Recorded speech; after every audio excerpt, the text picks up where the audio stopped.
How often do you take a close look at your life and wonder how much you're worth? Or what's your net worth? Correction, net worth is not only a term used for celebrities or famous people. Even average and regular people like you and I have our net worth. And we should know about it. Knowing your net worth is almost compared to giving yourself a report of your financial records, which is a good sign of good financial management.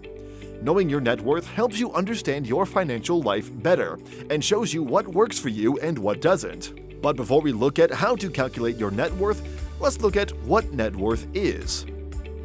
What is net worth?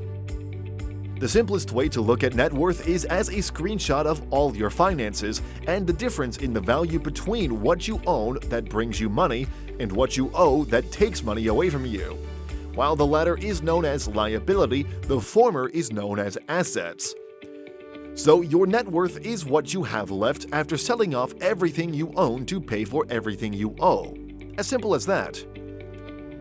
Your net worth should not be seen as your annual earnings. It is in fact not based on your yearly earnings. So, how can you calculate your net worth to know how much you are worth? Formula for net worth. Even finding your net worth needs a formula, but do not be afraid. It's not engineering mathematics, it's basic mathematics that involves multiple additions and subtractions. To calculate your net worth, the formula is assets minus liabilities. If your total assets dollar value is $300,000 and your liability dollar value is $100,000, then you are worth the difference between them both, which is $200,000. Simple? Of course. But that's not the end. Calculating your net worth involves several steps, and they are as follows.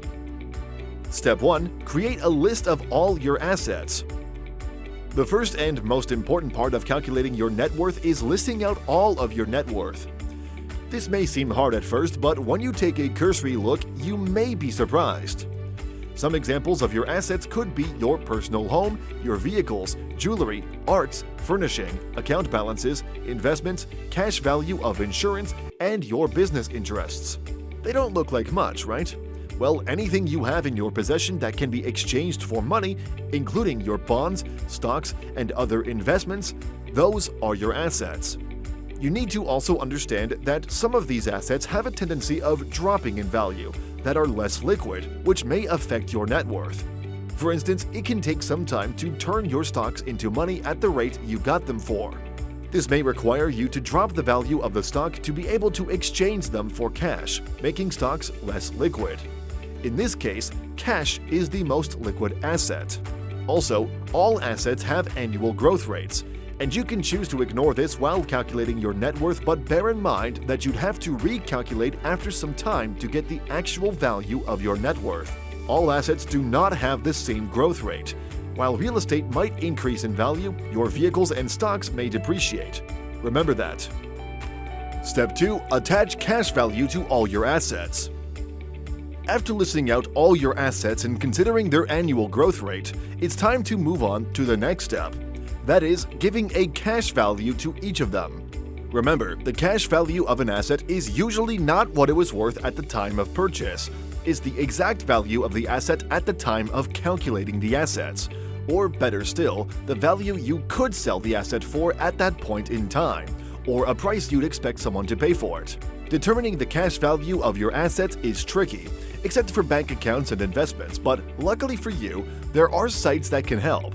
While Zillow can help with real estate assets, Kelley Blue Book and Edmunds can show the value of your car. Also, eBay and sites like WorthPoint can help in determining the cash value of any art or collectibles you own. Add up your assets. This is quite a simple step. After listing your assets and attaching cash value to them, what's next is adding them all together to give you a value. That value is your total assets, or your gross worth. Not your net worth, mind you. This is different from your gross income, which is a sum of all your earnings before any deductions. Step 4. Create a list of all your liabilities. Remember from the beginning of the video, we agreed that liabilities are all the things you owe, right? In a more professional term, your liability is your financial debt. Examples of some are credit card balances, personal loan balances, mortgage or auto loan balances, student loan balances, or any other loan. Like you did for your assets, it's time to decide the annual growth rate of your liability. But this is also tricky like that of the assets. Some car loans or mortgages have set rates of interest and terms that you are aware of and do not change. But some, like credit card balances, are more open-ended than others. That is because you can add more to these balances and further increase your liabilities, decreasing your net worth. So knowing the annual growth rate of your liabilities is key. You know if you are going to max out your credit card anytime soon, or if you are not going to pay up your mortgage or auto loans. Step 5. Add up your liabilities.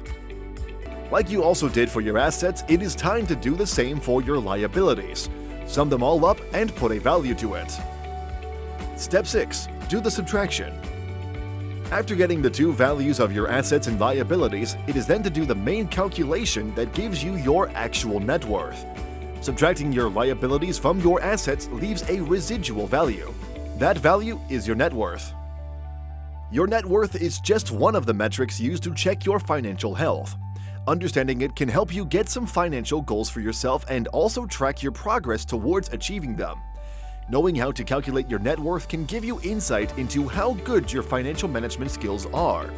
And if you feel you need to improve, then you can check out our video of the 5 rules of financial management to get back on a healthy financial health track.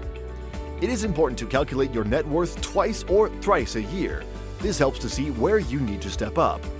Paying off your debts helps to increase the total value of your assets, which plays an important role in your net worth.